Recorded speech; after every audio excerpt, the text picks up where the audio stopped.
Hey, this is Danny Bacon, and you're listening to The Jay Franzi Show.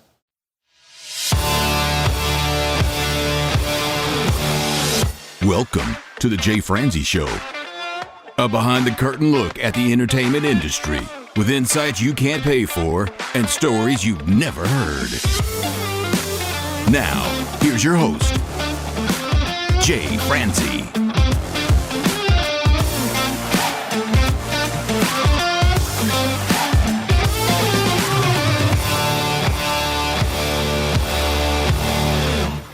And we are coming at you live. I am Jay Franzi, and with me tonight's the Carrie to my Brad, my beautiful co-host, Miss Tiffany Mason. I like it. You finally got it right. Nice.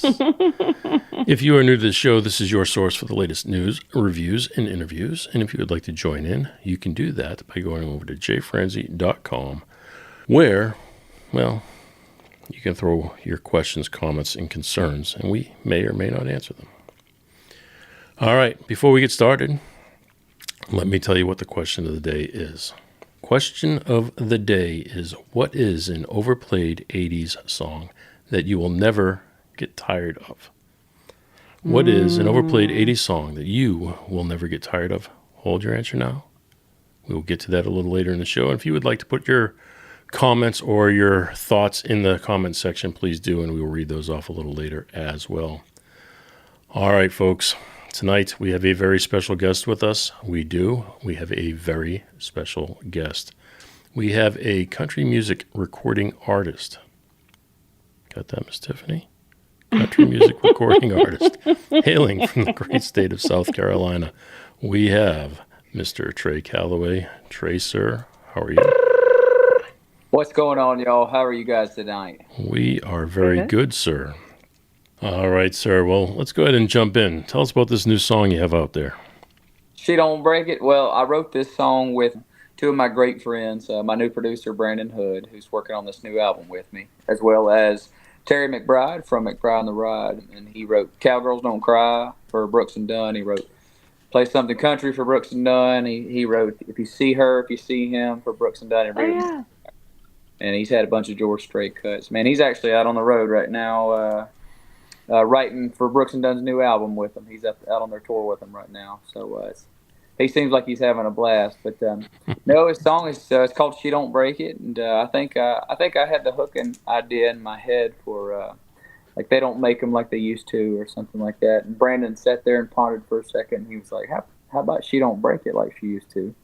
And I was like, man, that's never been said before. So we sat there and wrote about an hour, and thanks to Zach Top, shuffled her back in style again. So it's a little country shuffle. Man, we play it every show, and people are really loving it, man. By the second or third chorus, they're singing along with it. They're really liking it. How'd you meet up with Mr. McBride? So Terry, my social media guy, is his social media guy. He'd been saying, man, you got to meet Terry. He's a great songwriter. You got to meet Terry. And so I went to his show. If I'm not mistaken, it was either a single release party or an album release party. It was at Old Red downtown in Nashville.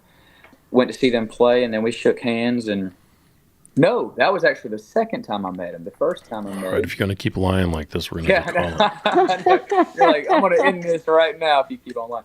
No, the first time I met him, my wife and I, we went to see him perform at Country for a Cause, which is a charity event they do for the Children's Hospital there at Vanderbilt.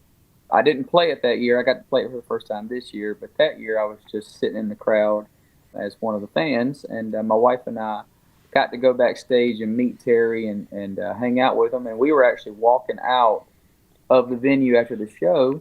And we talked to him out back for about 30 minutes. He sat and talked to us.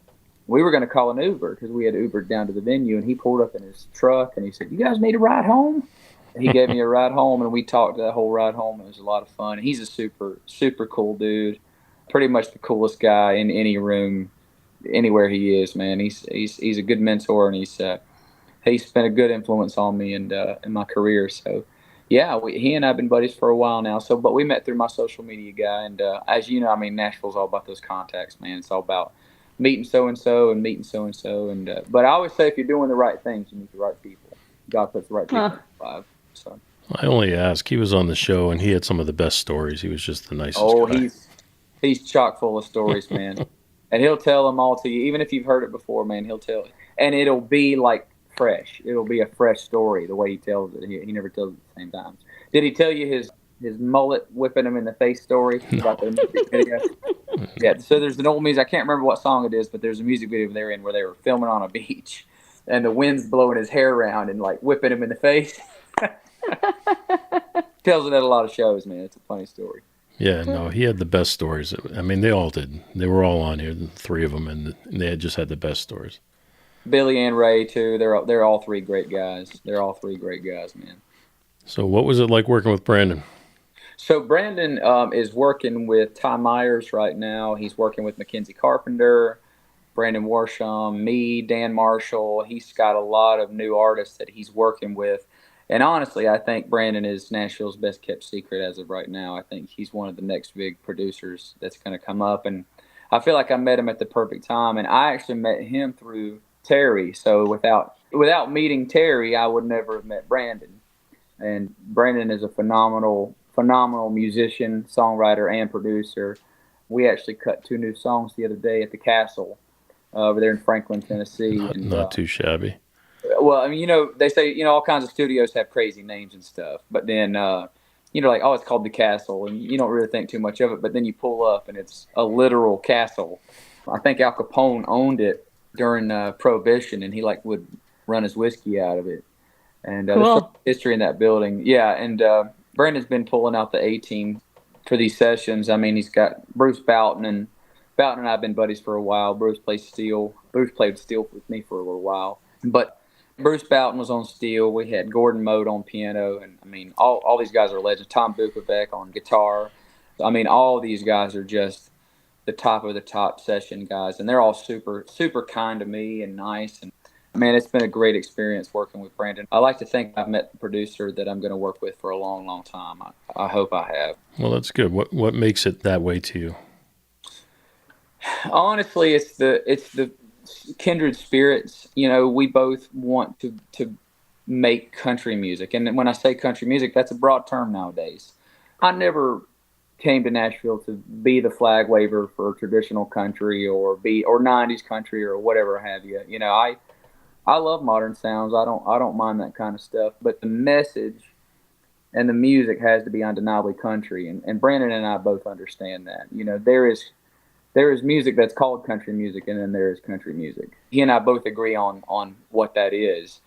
I'm a little bit of a cut up. I'll goof off in the studio. If the session guys are all goofing off, I'll goof off with them. He's very good about staying organized and keeping everybody on a business. And that's kind of what I need. And he's a really good leader. He's a good teammate. It's been a lot of fun working with him. I hope that we work together for a long time. Plus, he's right on this cusp of just exploding. I think that he was put into my life at the perfect time. I think he and I met each other at the perfect time. Well, great music, great studio, great musicians. I can only imagine what's going to come out of it. Hopefully, we'll get us a good winning combination. I think we have, man. She Misses Being Mrs. was the first single off that album, and then She Don't Break It was the second. We're getting ready to drop a new one here in a couple of weeks. Very cool. So you say you like working with Brandon, and you like the way that you guys bond over the same style of country music. Yes, sir. What kind of producer is he, though? Well, he is to a degree. He's a lot like I am, to where I've always trusted the session guys. I mean, they're who they are for a very good reason. They're who they are because they know what's going to sound good. They know what is going to turn out good on a record, especially what's going to translate on a record really well. And I've always been the guy who said, hey, let these guys experiment. Let them have fun. Let them put their own spin on these songs. He's very good about doing that, too. He is not a super micromanager. He definitely lets the players experiment and do what they like on there. And I like that, too. My first album was very much like that, very micromanaged and very, okay, you sit over there in the corner and we're going to do the music, and then we'll let you know when it's time to sing. Right. I wasn't necessarily ready to co-produce or give my input, yet. But now I am, and Brandon and I do that well together. I think because he's such a likable guy. I mean, he's a family man. He's as nice as they come. I mean, he's a good leader. Like I said, he can keep people organized. When it's time to get serious, he'll make people get serious and stuff. And that's a skill in of its own. But as far as an overly micromanagerial producer, he's not that. I've heard people in interviews say that those session guys at that level, they don't need to be micromanaged. You know what I mean? I'd let the guys play minute-long guitar solos if I could get away with it on radio, you know. If I could get away with it, I'd let them do it, you know. That's one thing I do admire about the 90s country is those artists let those players show off. That's why those records turned out so timeless. Mm-hmm. Nowadays, everything's drum loop, very simple guitar lick over top, and then overly compressed vocals, overly processed vocals, washy cymbals and hi-hat, and it's a very formulaic thing, and Brandon's not like that. That's part of what I like about him. Oh, that's very cool. I have always been, you know, I'm an expert in what I'm an expert in. If I was to stand in the way of them doing what they hear, I'd only be hurting myself in the long run, you know what I'm saying? And usually on work tapes of mine, I'll have like a cool little guitar lick that I came up with, and it might be something they take and embellish on and make it better. And, you know, 99% of the time they do make it better. Right. I'm mature enough to realize that. But I honestly do, guys. I feel like I moved to Nashville at the right time. I moved to Nashville when I was in my late 20s. I mean, I'm still young. It's only been a couple years, but it's like I was past the ego stuff. I was past the drinking and the partying and the, you know, getting caught up in stuff that didn't matter. I was ready to move to Nashville, and I was ready to take on the challenge of that town and not have an ego about it. Because if you have a big ego in this town, man, it'll eat you alive. Well, first up, we have Miss Carrie Underwood. She is gearing up, you guys, for the 13th season on Sunday Night Football. I love her opening song. I know I'm a chick, but her body in that intro, her legs are just sheer muscle, and they've got like some tan oil or something on her. I mean, she looks smoking hot. Trey, do you know anything about what she's talking about? I know. I was only gonna say my son is obsessed with Carrie Underwood. He's like obsessed, and he's 10 years old. I mean, he's getting to that age, and he's like, he's just obsessed with her. Oh yeah. Yeah, for sure. That's all I got to say about that. All right. I can't say too much. Well, last week we talked about the song "Girl Crush," and I mean, whew, All right. I don't know. Seems like you're getting a little overheated here. Let's cool things down. Okay, so we had Luke Bryan out on tour, and you know this dude, Luke who? Brian, Trey. You don't know, but lots of times I put a T at the end. It's Bryant normally. Okay, so he's on the stage, and a ball comes flying at him. And do you remember when the fan put their cell phone on, I don't know what it's called, the catwalk or whatever, that the performers walk down on? And he slipped and he fell and hit his tailbone real hard. Anyway, now he's got a ball coming at his face. So, I don't know. He said that he would, if he would have known who it was, he would have jumped down and confronted him. But instead, he opted to keep the party rolling. So that was in North Dakota at the fair. Do you think he would have thrown fists, Trey? Man, I try to think about what I'd do in that situation. Honestly, man, I'd have to really stop myself from getting angry. There's been an epidemic of this lately, of people throwing stuff at entertainers and stuff, and I think it's just a symptom of like our society. You know, I think people have started to assume that like artists are not real people, like they don't have feelings and stuff, and they don't feel that kind of thing. Well, I mean, personally, I hate it, man. I would never throw something at it. Why are you gonna pay money to go see a concert and throw something at him? Luke Bryan is a great entertainer. He always has been. You know, he's one of the biggest country artists of the past few decades. I mean, he deserves respect. You know what I mean? He deserves respect as a human being, but as an entertainer too. And well, I don't think anybody should have anything thrown at them, but I think he's too nice of a guy that I don't think if he hopped down there, he'd be throwing fists. I think he might have some words to say or whatever, but I don't think he'd throw fists at all. Mm-hmm. Yeah. I mean, I definitely think they should throw them out of there if they get caught doing it. But I haven't gotten to that level. I don't know if I ever do. I don't know how I'll react. I've also seen some of the artists act not great either. So I think some of the artists are creating an atmosphere of chaos like that. You know what I mean? I'm not going to say who I think is, but I think our whole society has gotten a little bit like that, disrespectful and stuff. And I hate that, man. Hopefully we can turn it around over the next couple of years and we start treating each other like human beings. There you go. Start with my wife. All right, Miss Tiffany, move on before I get in trouble. Okay. Well, Mr. Shabuzi, do you remember we reported that he was doing some shoot where he backed up traffic for lanes and I think in Arizona?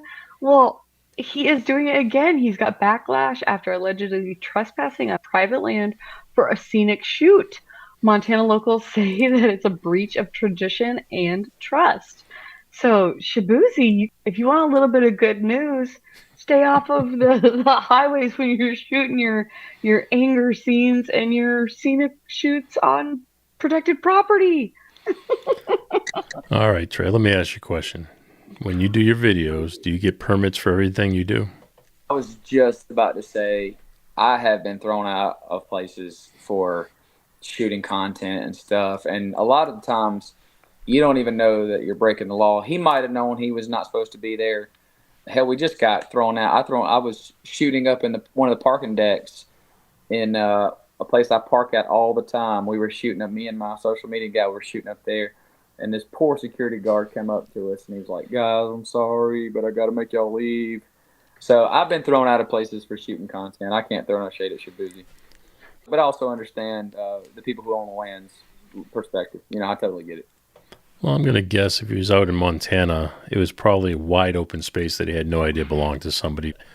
But I've worked for a film crew, and we used to do videos for the country artists, and 9 out of 10 times nobody wanted to go through the effort of getting a permit. So, I mean, we did everything from Percy Warner Park.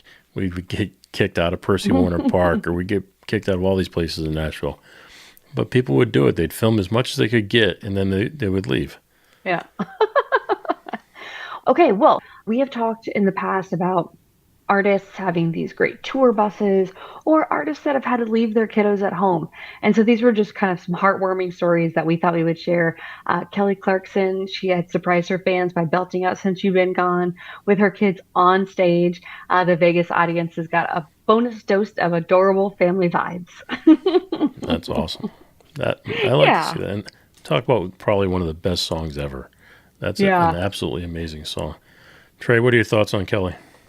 I love Kelly Clarkson, man. I remember, God, I don't even remember how old I was when Since You've Been Gone came out. I remember being a little upset that she wasn't a country artist. She did, of course, a couple crossover stuff later on, but she was really mainly a pop artist, and I was sad to see that because I didn't feel quite like about pop back then the way I do now. When I was a kid, I was like, country music's the best and blah blah blah. But I love Kelly Clarkson. I think she's a good role model, and I like her TV show. I've watched her show a couple of times. I definitely think she's really cool, man. And I would have to say she's probably one of the best female vocalists that's ever lived. Maybe one of the best vocalists. I don't mean to separate the two. I'd say she's probably one of the best vocalists that's ever lived. Period. So, just an incredible voice, man. So, would you say she could sing better than Paul McCartney? Technically, yes. It requires a story real quick. Trey, I was at the Grammys with Bob Bullock, famous producer, and we were at a Grammy party in Nashville, and he was all upset that Kelly Clarkson won the Grammy for best vocalist over Paul McCartney. And I told him, I said, well, she's better. And he lost his mind on me. He said, no, she's not better. I said, look, it didn't say best songwriter. It said best vocalist, and she's clearly the better vocalist, but that created quite the story. Yeah. Well, when you talk about impact on the music business, I mean, that's no question. Paul McCartney's one of the biggest musicians that's ever lived, not just right. Even in our time. I mean, he's literally like Mozart. I mean, I think 1,000 years from now, they'll still be talking about Paul McCartney. in the Beatles music, but Yeah. I don't know. I can't say he's like the best singer in the world. And I don't even think he would say that. Right. I don't necessarily think he would say that. He would say, I'm a good singer and I'm able to get that message across with emotion, which is really more important than anything. But like, you're right, flat out, singing, there's not many people that can touch that woman. You know what I'm saying? Sorry, Bob. Well, someone else who had an adorable family moment was Mr. Jason Aldean. We shared last time that his kids got to see the tour bus, so his kids are on tour with him, and their names are Memphis and Navy, and they ran on stage for a sweet post-show hug, wrapping up Dad's set in heartwarming style. And someone else that might be having a heartwarming moment with their family, Mr. Cole Swindell. He used to not know if he was going to get married or not, but now he's expecting his first baby. So he was questioning if it was in the cards, but now he's walking down the aisle and he's gearing up for fatherhood. Be careful, Cole. I didn't want to get married either. I didn't want to have kids. Now I have 3. 3 kids, not 3 wives. It's a whole different story. Ooh. I don't know how any guy does that. No. I mean, every man is overwhelmed with the one they got. Yes. No, everybody, it sounds great on paper. It's not. Trust me. It's not a good Right. thing. You don't want to be involved in. I had a picture with my family and a friend of ours this week, and everybody kept asking me, who the girl was. I said, well, it's my girlfriend. And they're like, are you kidding me? That's your wife right there. I'm like, yeah, she knows. It's okay. So, anyways, I tried that for a little while. It didn't work. Trey, have you ever had your son come out on stage with you, Thought you were or asking any if he ever moments had a like that? girlfriend in addition to his wife. Oh, wait. Have you ever had multiple girlfriends or wives? It's hard enough to juggle one, man. I don't think I could juggle another. Thank I don't you. think I could juggle another. I'm a one-woman guy, man. But no. I have. His name is Cash. My son's name is Cash. Taking him to the beach tomorrow. We're gonna go get us some beach time. So, but no, I am. I have. He's come on stage with me several times now, and I did a song about a year ago now called "Working Thing" with my buddy Justin Bilton, and he's the bass player for Three Doors Down. He's also a country artist. So we wrote this song called "Working Thing," and we went and cut it. And Cash just loves that song, man. He'll always jump on stage with me whenever he's at my show. He has not seen me in Nashville yet, so we gotta get him out there to Music City, and I really think he'd fall in love with that town, man. I mean, and the older he gets, for a while I wasn't sure if he was going to be musical or not, but since about 9 or 10, I've really started to see his musical talent blossoming. He was singing in the truck today, and I can't. What song was it? It was a heavy metal song we were singing. And he was nailing it note for note, and then he was like humming along with the guitar solo, and he had the guitar solo memorized, and he was singing every note of the guitar solo too. And I was like, that's pretty impressive. And he's written songs and stuff. He's played me some stuff he's written, and the ideas aren't flushed out, but the rhyme schemes, the ABC, the AABs, all of the order that it takes to be a good songwriter is all there. He's definitely got that way of putting words together. So it'll be interesting to see. He claims he wants to be a rapper as of right now. He's big into Eminem. He loves Eminem. He loves Kendrick Lamar, but he also loves country music too because he's grown up listening to it. So you never know. He may be a rapper. He may be a country singer. He may be a heavy metal bass player. Nice. My daughter is 10 and she's into Eminem as well. So who knows? Maybe it's a 10-year-old thing. Now, Trey, you said he hasn't been to Nashville yet. You think he would fall in love. Are you nervous that he would fall in love? That he'd get the bug? I nervous in a good way. I think that if he came out there and sees what I actually do on a regular basis, I think he would fall in love with it. I'm going to highly, highly stress to him when he gets older that he finish all of his school and stuff, because for me, it was all I could do to get out of high school. And then I said, no college for me. I know I want to play music for a living. And so I dedicated myself to that. And I'm glad I did, but I'm also not glad that I never experienced the college experience. But I guess, the college debt is one thing that I don't carry around. I know a lot of my friends are in some serious college debt, so I don't have that. But I was always dedicated to music. All the bands I was in, that was like my fraternity. A band is like a fraternity in a way. I really want him to finish his school and have more options because his daddy really don't have any options. It's either music or, go work with my hands. And, I might start a restaurant. I've jokingly said that if I don't make it in the music business, I'm going to go start a restaurant down at the beach and just be a beach bum that makes awesome food at this beach shack and plays gigs out front of it or whatever. But who knows? That sounds like the life. I mean, honestly, that actually sounds like a pretty good life. So that's my backup plan as of right now, is to start a restaurant. If I don't make it, if I don't make the big time like I want to, I think I might. I don't know, just start a little beach shack. Not like a super low class beach shack, like somewhere in the middle, where you can walk in there wearing swim trunks and a t-shirt, or you can walk in there like on a nice date night kind of thing too. You seem to maybe need to put a little bit more thought into this. Well, as a father and a husband, I do think about, hey, what's going to happen if I don't get everything I want from the music business? I do think about that stuff. I mean, I of course, music is my lifelong dream. I mean, I've dedicated and continue to dedicate everything to it. But it's the chances of me ever being the next Garth Brooks or the next George Strait. It's a long shot. You know how it goes, man. So if it doesn't happen the way I want it to, I'll always play music and stuff. But y'all gonna come eat in my beach restaurant with me? Absolutely. My father-in-law started calling me Chef Trey, so I think the name's gonna stick. Definitely on the shore somewhere, tropical kind of environment. I lived in South Carolina for 6 years, so definitely I moved from Charlotte, North Carolina, where I'm from, to South Carolina, and then so I kind of claim both the Carolinas as home, but that beach life definitely sank into my soul. It did. It really sank into my soul. So it would definitely be a beach bar / restaurant forever. All right, Miss Tiffany, why don't you wrap us up on the news here? Yeah, okay. Well, I think we're going to end with Mr. Zach Brown. So Zach Brown, the front man, has dropped over 60 pounds. He says that he's just been doing clean eating. He has done daily sweat. Yeah, Trey's tapping the old biceps, suns out, guns out. And he said he's even cranks up video games during cardio. He's also relying on monthly IV treatments to stay youthful on the road. But he's not going to be on the road. In December, his Love and Fear residency at the Sphere is launching.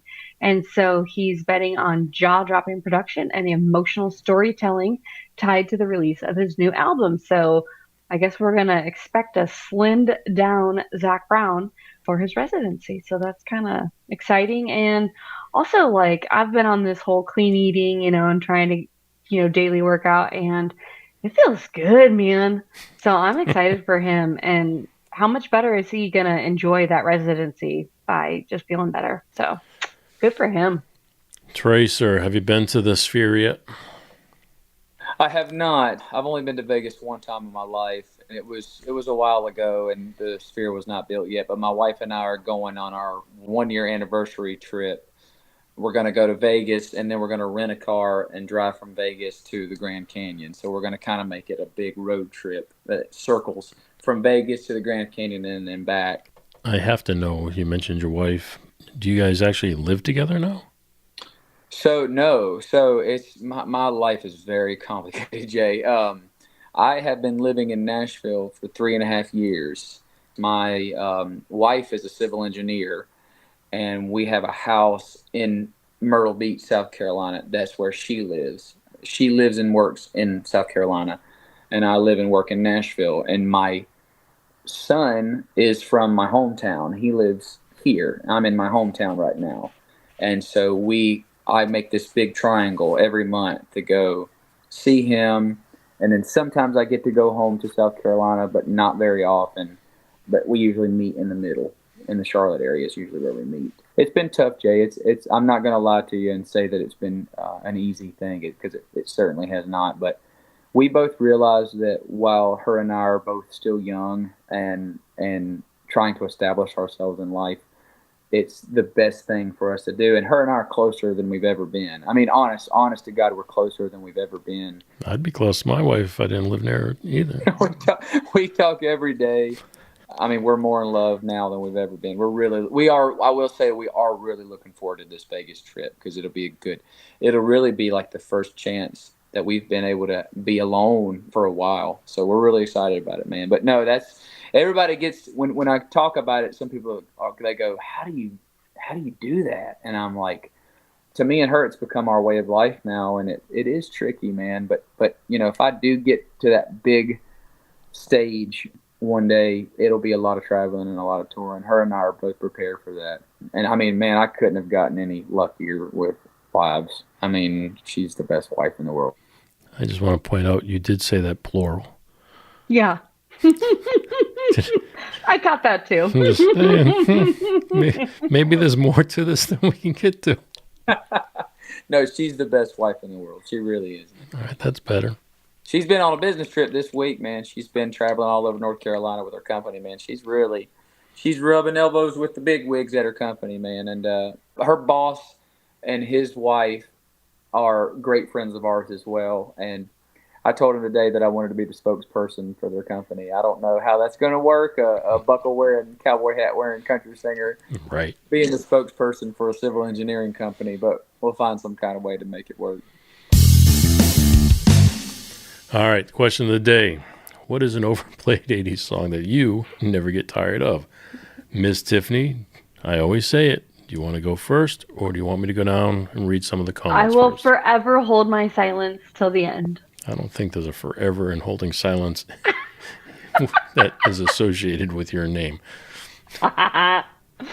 Truth. All right, Trey, sir, I'm going to give you the option. Would you like to go first, or would you like me to read some first? Yeah, I'll go first. I have two. Can I say two? He does not know the rules. All right, I'll just pick one. Don't Stop Believing by Journey. Don't Stop Believing? It's overplayed, but I never get tired of hearing it. It is so overplayed. And I work on Broadway, so I hear it 14 times a night. But here's how I am with certain songs. I never get tired of hearing the record. Like, I'm a little bit tired of playing Devil Went Down to Georgia, but I never get tired of hearing Charlie Daniels' version of Devil Went Down to Georgia. I never get tired of it. It's just a musical masterpiece. And so is Don't Stop Believing. That's my answer. My other one was going to be Living on a Prayer by Bon Jovi. Also played every night on Broadway. I love both of them. All right. Well, I have a feeling that Don't Stop Believing is going to show up on this list 5,000 times tonight. I mean, it was on mine.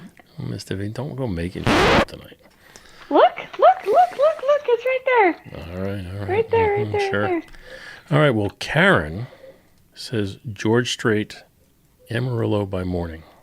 Amarillo by morning. She says it still gives me goosebumps every time I hear that fiddle kick in. Trey? I'm not tired of that song at all. I love it. I love anything George Strait, honestly. I will say I have, as I've progressed as a country artist, I have found newer, well, they new, but new to me, George Strait songs that I will play more so than the ones unless they're recorded. Like Full Hearted Memory is one we've been doing a lot lately because I never played it before I moved to town. And then now I started playing it and I love it. I don't know. Amarillo by Morning is an okay one with me. I'm not tired of it yet. Would you say that George Strait is probably the most important man in country music? My vote would be that George Jones is the greatest country singer of all time. But George Strait is undisputably the king of country music. I think he is the archetype of country music. When you think a country music singer, most people are going to think either Johnny Cash or George Strait. So who's the most important man in Influential. country music? Important. We changed it to influential halfway through. Oh. I'm going to say George Jones. All right, fair enough. Moving on. There's a couple of them that I would pick. If I could pick like five, like who are the five most influential country artists of all time. But if I got to pick just one, it's George Jones. Well, there was a list of 25, and we felt George Strait and Garth Brooks should have been fighting it out for 1 and 2, but come to find out, they were not, for whatever reason. And it's pretty weird. It's pretty weird. Garth Brooks does not get the credit, especially nowadays, I think, that he truly deserves. I think I've maybe told you before, Jay. I mean, Garth is my favorite country artist of all time. He's the reason I play country music for a living. It's because I heard Rope in the Wind, that whole album made me want to be a country singer. But I think George Jones has to go down in history as like the greatest country voice of all time. Very in cool. my opinion. And he's my dad's favorite country singer. George Jones is like part of the religion in the Calloway household. Nice. All right, moving on. Mike says Alabama mountain music. Miss Tiffany. Play me some mountain music. Oh yeah, if it came on, I'd be hoeing down. No, You'd be I hoeing would- down. I would be tapping my foot on the dance floor. Trey? It's hard for me to answer a lot of these because these are songs I've played a million times, and I'm a little sick of playing them. I think there are a lot of Alabama songs that are better than that song, but don't get the credit for some reason. Like I think "Roll on Highway" is my favorite Alabama song. We hardly ever get requested that one, and that's my favorite one to play. You know which one I'm talking about. Roll on highway, roll on along. That's my favorite one of all time. And then now she's a lady down on love. She needs somebody. I mean, that one, like, to me, that's peak Alabama. Or closer you get, further I fall. That one too. So I'm just sick of playing mountain music a little bit, but I still enjoy it. Those are all good other Alabama songs. Those are all good picks. Yeah. And my daddy did drive an 18-wheeler, so. He drove a 17-wheeler. No, he didn't. He was missing a few lug nuts. All right, I think this is... I'm going to have to spell it. You can tell me what you think it says. Antarmen. And Tarim? And Tarim says, I agree with Trey, Don't Stop Believing by Journey. Yeah. All right. Trey? I mean, honestly, Don't Stop Believing is probably like one of the top 10 biggest songs of all time. I mean, it's got to be. There's probably not a human being, I'll say in America, that doesn't know that song. I agree with you. Maybe the world. Any civilized place where there's like a city, people are going to know that song. Absolutely. All right. I was going to say, yes, I think it'd be the world. All right, let's see. Where did I leave off? Journey is Jay's favorite band. Yeah. Journey has always been one of my favorites. They were my favorite growing up, for sure, Trey. Yeah. I love Journey. I mean, Separate Ways is my favorite Journey song. See, I think that's where Journey started to jump the shark, but that's a whole different story. That music video is great, though, where they're like sitting on that dock, and he's doing that. Someday love will find you. I think he was wearing the same shirt I'm wearing now. They were in a warehouse, outside of a warehouse. Oh, yeah. Got it. I remember it, and they were playing air instruments and stuff. Cheapest music video ever. Right. Yeah. Hey, it's a great song. You can have a bad music video for a song that good. All right, let's see what Sarah has to say. Reba McEntire, Whoever's in New England. Pretty good song. I like that song. Yeah. It's not my favorite Reba song, for sure. No, fancy. I like Little Rock. Little Rock. Flip you off. I like that song a lot. That's probably my favorite Reba song. All right. Oh, I love that song. All right. Well, Laura says the Judds, Grandpa. Mm-hmm. There you go. Trey, go do ahead, not chime put in. your thumb down. The Judds are the greatest country music duo of all time, besides Brooks and Dunn. The Judds, don't talk about the Judds. The Judds are GOAT status. Well, to be fair, Laura was saying they're good. I'm saying no as in I disagree. I think the Judds, everything the Judds ever did is amazing. All right, hold on. Because Laura's saying that's the song she can listen to. She says, it reminds me of a simpler time and of my own grandparents. Okay, yeah. Good. I misunderstood then. I was like, I love the Judds. I don't think you guys truly understand. Like, I have a massive crush on the 80s Judds. I wish I could go back in time. All right, Miss Tiffany, I just want to say, I think he would throw fists. I think he would too. Because he got real fired up just over an opinion. So Can you imagine what would happen if somebody threw a ball at him? No, I don't want to see it. I don't want to see it. And he already showed us his guns. Trey, so we're going to keep you on mute for a few minutes because I think you've earned yourself a timeout. Just take a couple deep breaths. I will tell you though, after one of our last episodes, I brought up the song Grandpa, and then we found, who was it? Dave Fenley? Yes. Fenley. Oh, it's a good rendition. You got to go check it out if you're a big fan of that song. It was so Trey, good. you hang tight after you're making it this far. You're going to hang tight till this is over. I'll play it for you. I think you'll enjoy it. It's so good. All right. Jenny, not my wife, but a Jenny, says Dwight Yoakam, guitars and Cadillacs. No, I worked at a restaurant and they played it all the time, and it just makes me think of that stupid job. And no, Trey, it's ruined for me. She says she worked at a restaurant. She owned the restaurant. I'm just throwing that out there. That wasn't the one we owned. Oh, sorry. It wasn't that one, Trey. Go ahead, Trey. Yeah, I'm a little sick of guitars Cadillacs, if I'm being honest. I like Fast As You. That's my favorite Dwight Yoakam song to sing. Fast that. People just get super amped when you start that riff. When you break it down. Yeah, that's a good live show song. And I like guitars Cadillacs, but I've just played it a million times. And like I said, it's hard for me to be not personal with these songs because I've played them all a million times. So it's tough. No. I'm a little sick of it. All right. Dave says, I misunderstood. I made a list of my favorite 80s songs. Sorry. Most of my 80s favorites were underplayed. It's been a few decades, but Every Little Thing She Does is Magic by the Police is a bit overplayed. All right. But still sounds good when it comes on the radio. It does, but I agree. It's overplayed. Now I want to know what the other songs on his list were. But, Trey, what are your thoughts on Every Little Thing? I actually don't know that song. Oh, yes, you do. Is the song is the Police every breath you take? I love that song. Yeah. Every smile you take. I would tell Tiffany to sing it to you, but every smile you take, every breath you take, I'll be watching you. All right, Tiffany, sing him a little bit. No, I feel like Trey is one of those people that would have been on American Idol and they would have been like, oh man, you could sing the phone book. If you can sing the phone book, you can sing. That's what I think they would say to Trey.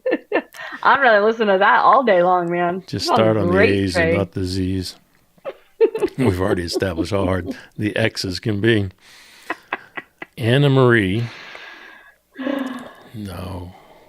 Bolette Photography. That's a friend of mine. Okay, I figured it would be. Jump, Van Halen. Oh, Jump. Yeah. It's a good one. A lot of people like it. That's right.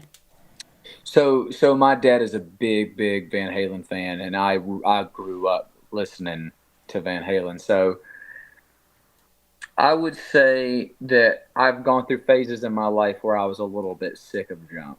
But all in all, if I hear Jump somewhere, I'm like going to get amped. I'm going to be like, I mean, I love all that stuff. I mean, and like, I will say I have an unpopular opinion. I like Sammy Hagar better than I like David Lee Roth's voice. Hands down. I like Van Hagar, but I do like Van Halen. I like David Lee Roth too, but I just think Sammy Hagar was a better singer. It's like going back to Kelly Clarkson and Paul McCartney. Sammy Hagar can sing. David Lee Roth was just a frontman. I think if we talk about Jump, it's the same as Journey's Separate Ways. That's where Van Halen jumped the shark because they wanted to play 80s music and bring in synths and try and do something that they weren't. Yeah. Really, Jump? There's like Jump, and then I think I'll Wait on that album too. I'll wait till your love runs out. I'm coming straight for your heart. That's David Lee Roth. And I think that's like the only two synth songs.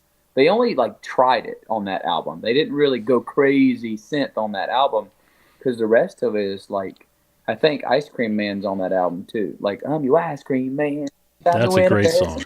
Oh yeah, they're all great. That whole album is great, dude. I think Ice Cream Man, I thought that was before that album. But Panama's It on might that be. album. I'm either thinking, I think Ice Cream Man is on 1984. I think it is. And then, of course, Eruption's on 1984, too. No, Eruption's not on 1984. Eruption is on... You're making me question everything you've told us Are tonight. you sure Eruption's on...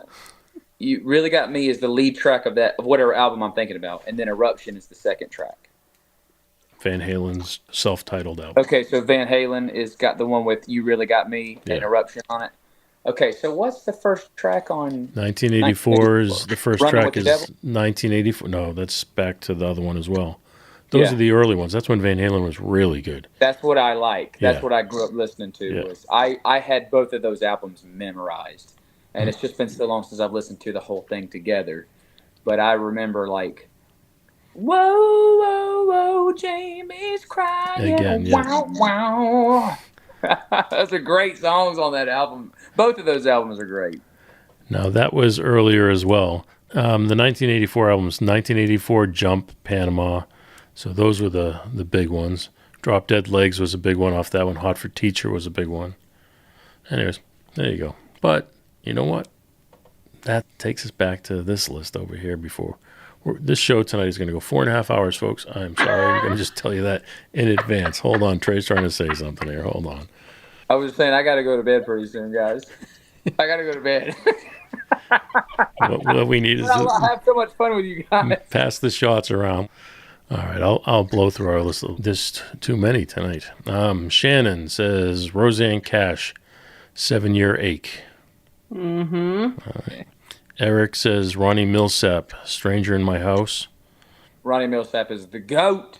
Okay, Tell him to go listen to... he's agreeing with you. Tell him to go listen to Prisoner of the Highway. I've been really jamming out Prisoner of the Highway lately. I love that song. Anything trucker. I've been really into trucker songs lately. He says the piano is just pure mastery. Yes. Okay. Tracy says John Anderson, Swingin'. And just a swinging. I love swinging. We play it almost every show. We play swinging a lot. That always gets people dancing. Oh, here's the Oak Ridge Boys on the list. Paul says the Oak Ridge Boys, Elvira. I love Elvira. He says it gets me every time. That's Caden's favorite. Mm-hmm. Caden. KGC. We say it slow so we get it right. Lisa says Juice Newton, Queen of Hearts. Mm. You don't like Yeah, that that one? song's a stinker in my book. All right. You know what song I absolutely hate? There's only one song in the world I absolutely hate. I would never think you were going to tell us a negative statement, sir. It's What's Going On by Four Non Blondes. I cannot stand that song. I've never been able to. Wow. I've never been able to. Okay. I've never been able to. I just hate it. All right. Daria, Nitty Gritty Dirt Band, Fishing in the Dark. Yes, girl. It's on my list, too. That's what she said. She said, I know this is on Tiffany's list, but I'm going to say it anyway. Uh-uh. Yes. I don't know how she knew that. Yes. She did not say Me that. and you going fishing in the dark. Trey? That's a great tune. I got nothing bad to say about Nitty Gritty Dirt Band. He was on the show, too. Was he really? Yeah. Timeless song. He was great. All right. Mike says, Living on a Prayer. Mike, I almost read your last name. I tell you this all the time. Don't put the last names unless you want me to read them. So, Living on a Prayer. Dina says, Pour Some Sugar on Me. Phil says, Talking in Your Sleep. That's the Romantics, right? Great song. Yeah. And he was on the show, too. Mike Skill from the Romantics. Secrets that you keep. Down out when you're talking in your sleep. That's a great. That's just a hit song, man. That song could be cut by anybody and it'd be a hit. Jason, I think you nailed it. I think we could. I'm not going to because there's more people to read off. But Jason, I think we could call it quits right here. He says Phil Collins in the air tonight. Well, I remember. Nice. All right. Well, I shared a story with a neighbor of mine that I would, drive down that road with my boyfriend. We'd listen to that song. And then every time it came on, she would make fun of me, or every time anybody alluded to it or anything. But that is a classic core memory for me. Yes, the drum solo. Yes, yes.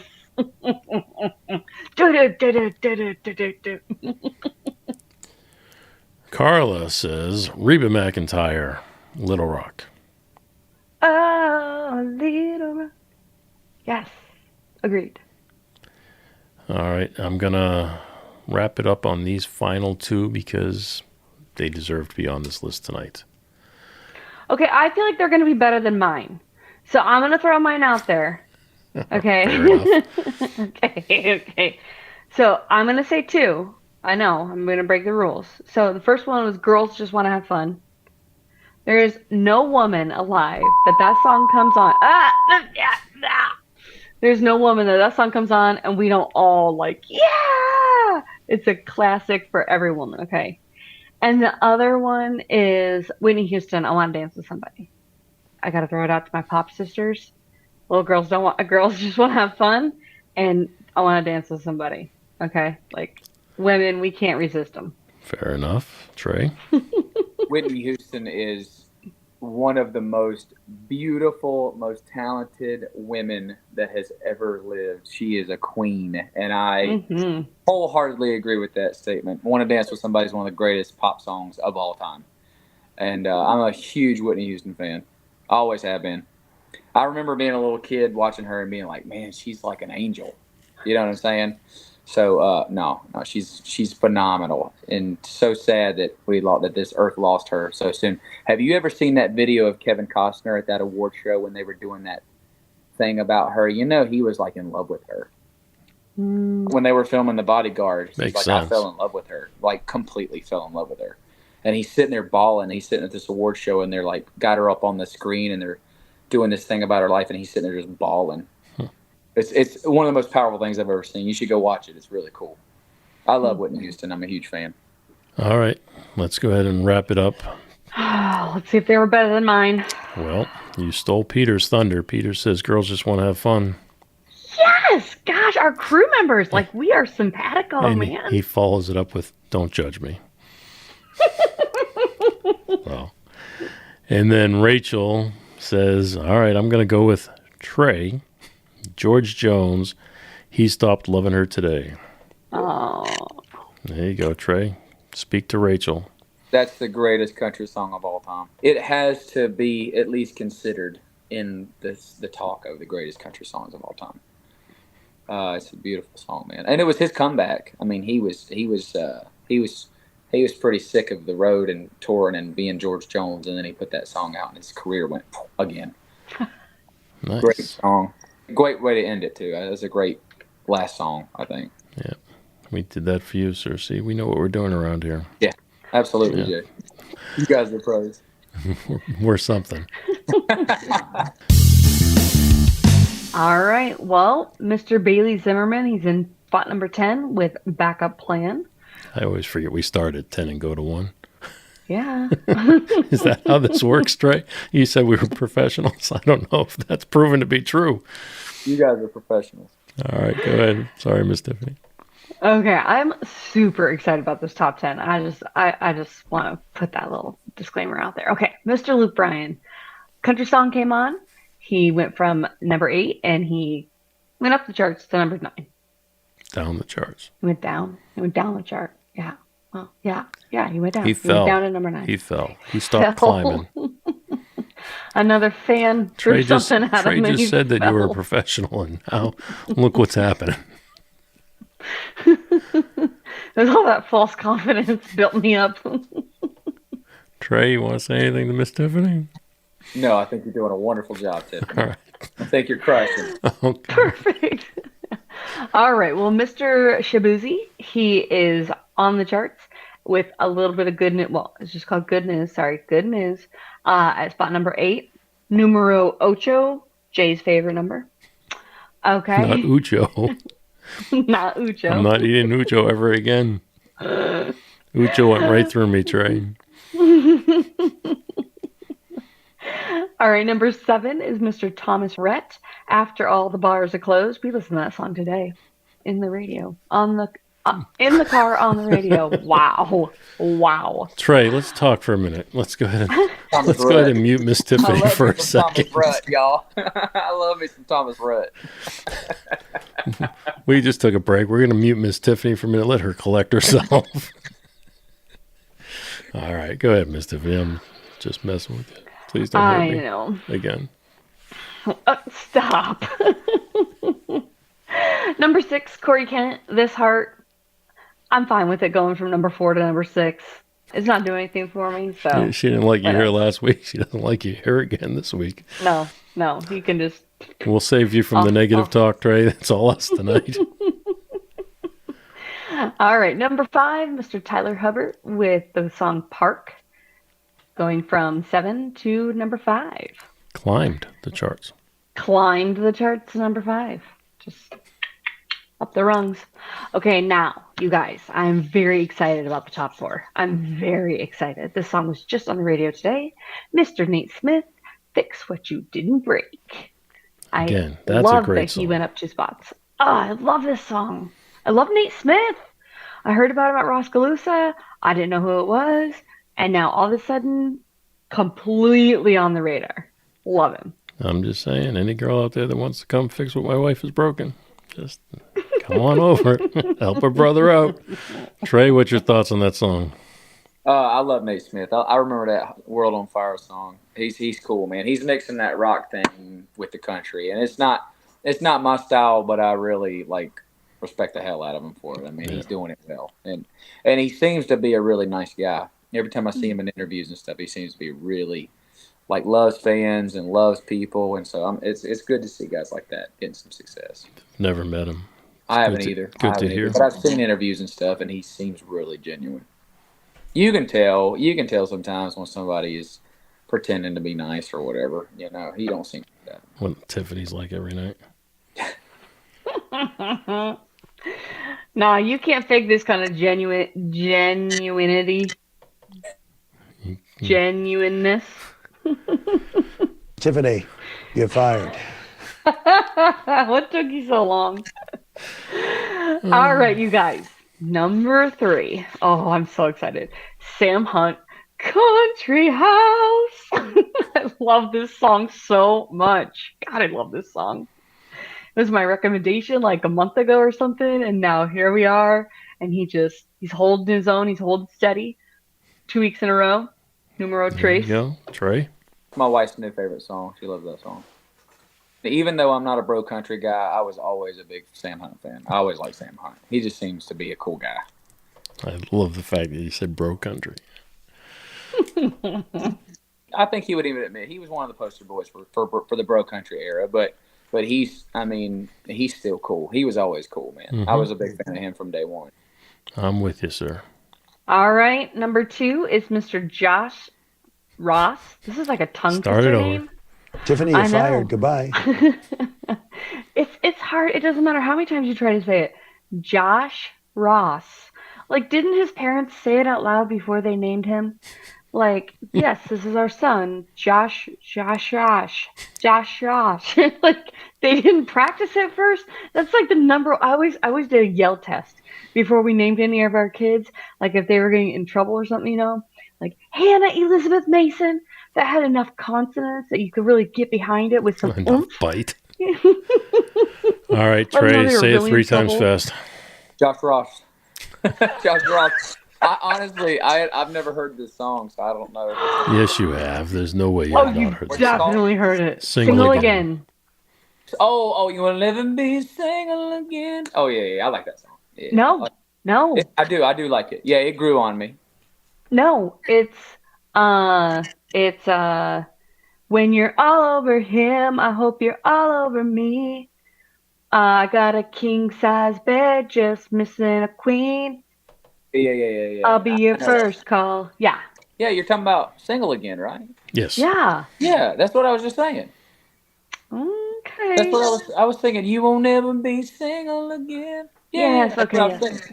Yeah, I love that song. It grew on me. I didn't love it at first, but it grew on me, and now I really like it for sure.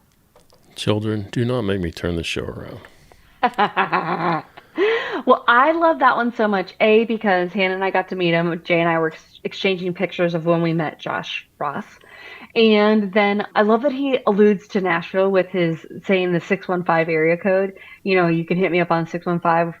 I don't know why that's like so cool to me, but it's going to come up in the number one song as well because Mr. Morgan Wallen, just in case, he brings up Demumbrian. And so I just think it's so cool. I don't know why. I just think it's cool you said Demumbrian again. I know, you're so proud of me. But yeah, so it's going to be Morgan Wallen, just in case. He went from number 2 spot to the number 1 spot, and I hope he holds it for a minute, man. I just want to say you didn't even allow for a drum roll tonight. I got too excited, Jay. There you go. All right, well, no drum roll, but still, we made it through. We still got there. Everybody knows what's up. All right, Trey. Wait, I wanna ask Trey something really quick.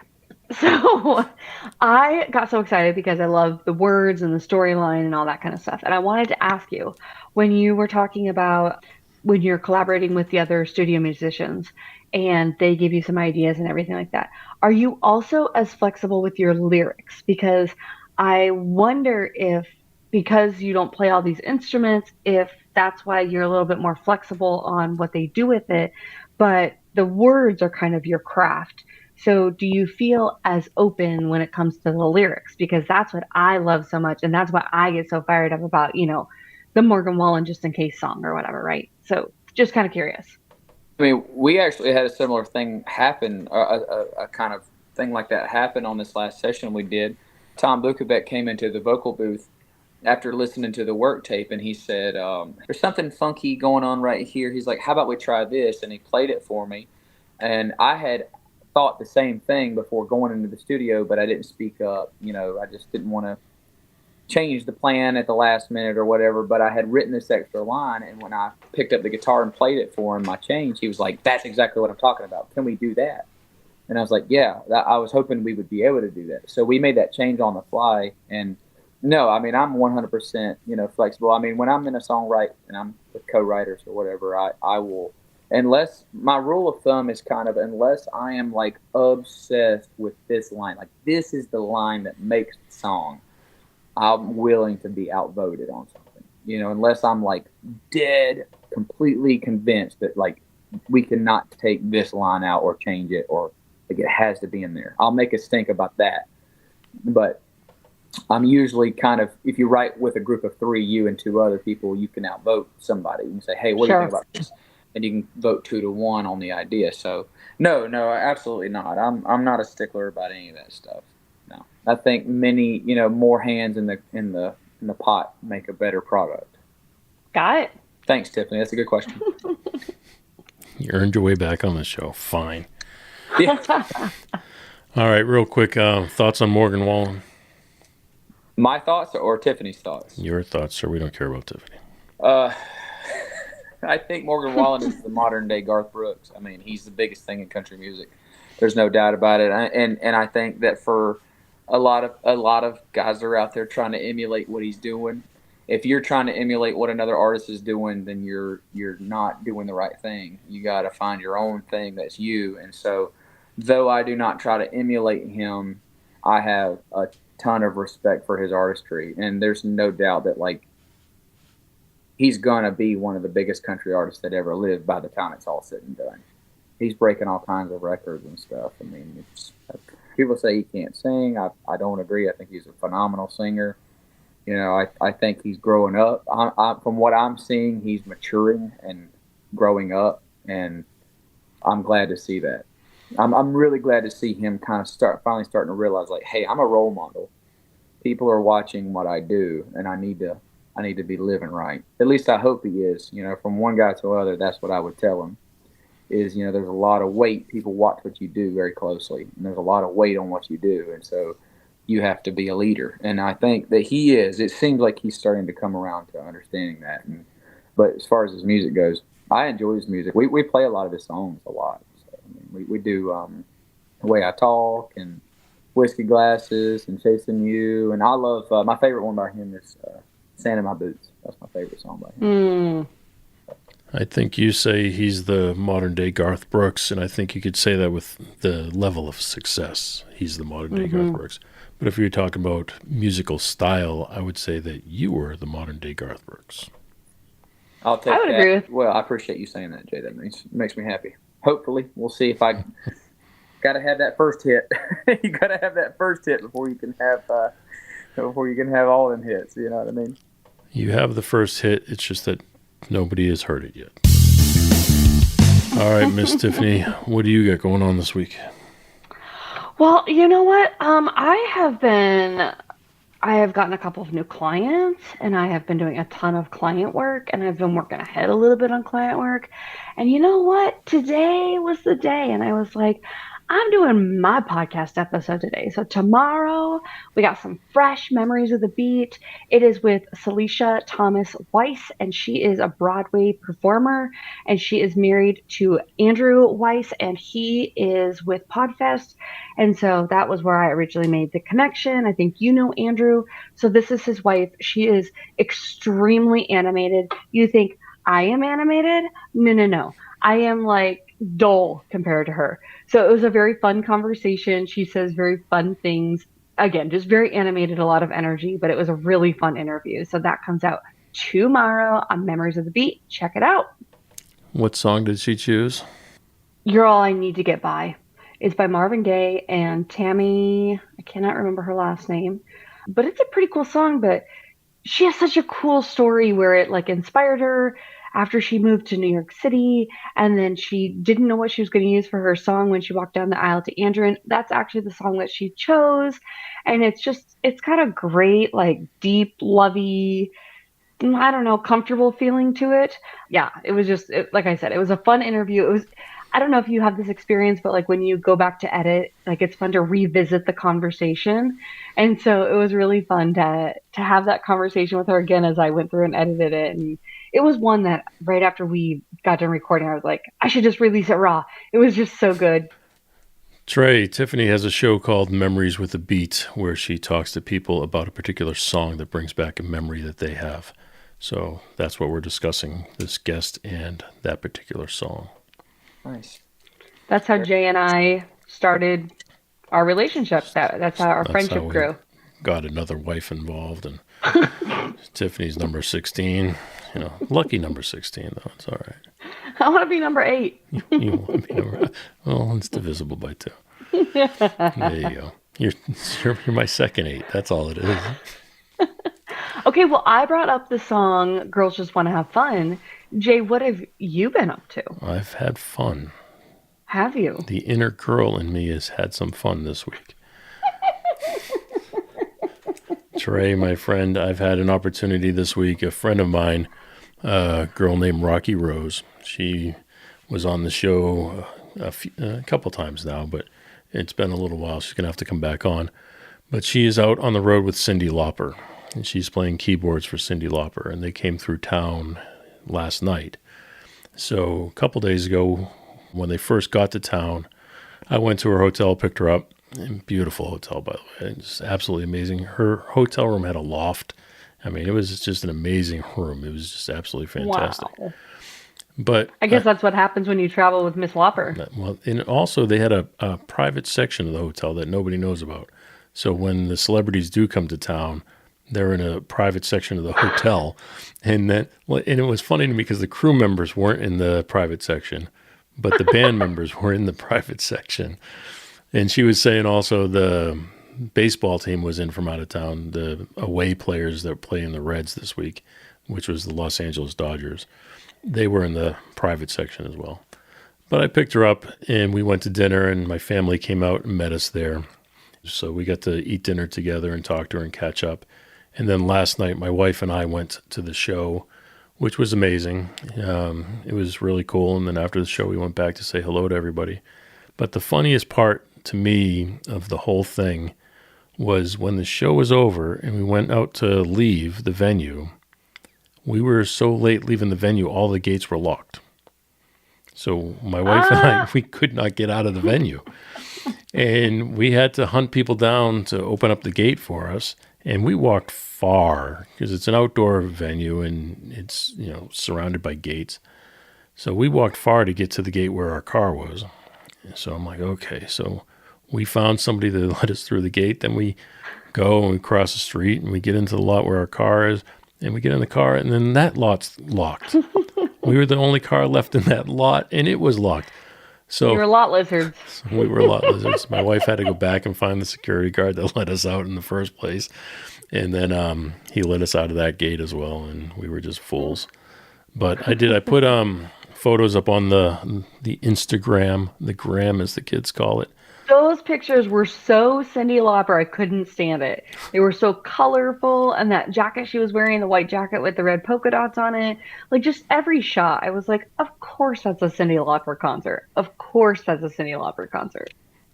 Trey, sir, what do you have going on this week? Tomorrow morning at 5 a.m. I'm getting up and I'm taking my son. I'm taking him to the beach, and we're going to be down there with my mom and dad and baby sister and my wife, and we're going to just have some fun and have us a little vacation. My mom and dad have been working really hard all year and haven't been able to take a vacation, so they went down there tonight.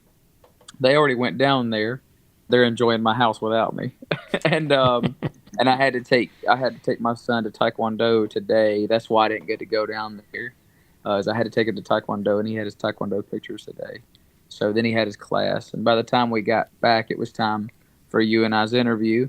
And so I figured I'd just drive in the morning, but I'm gonna get his little butt up early, and we're gonna hit the road, man. And I'm looking forward to it, man, because I feel like all I do is work.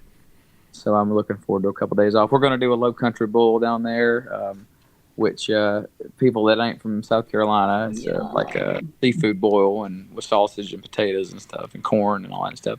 And then on Saturday, my dad's gonna smoke but we North Carolina people, we make barbecue all the time. So my dad's got a great barbecue recipe, and he's wanting to invite a bunch of my wife's family over because they're all from Ohio.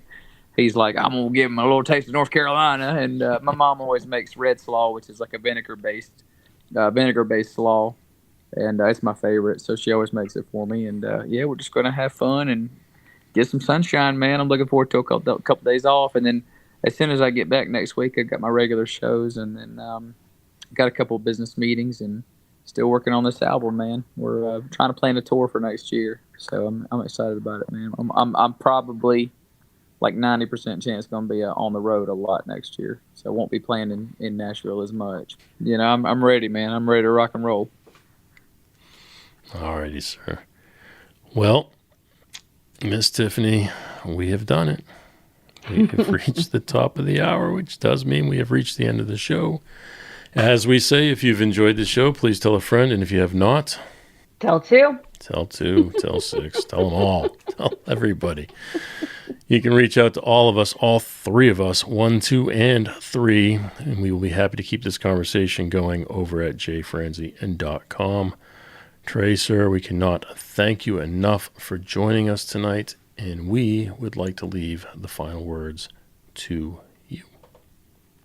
I just want to say thank you to both you guys for always supporting my music and having me on the show, man. I always have so much fun. You guys are amazing, and I'm over here going, man, I've really got to go to sleep, and then I just want to talk to you guys all night. I wish there was two of me. I wish I could make one of me stay out here and talk to you guys all night. But I look forward to being on the show again if you have me, man. Absolutely, buddy. We'll see you next week. On that note, folks, have a good one. Thanks for listening to The Jay Franzi Show. Make sure you visit us at jfranzi.com.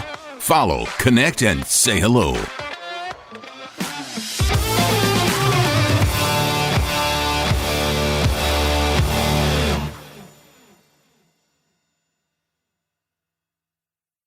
This episode has been brought to you by VR Knives, your source for 100% custom knives made by a true rock star. So, if you're in the market for a new piece of art, reach out to VR Knives.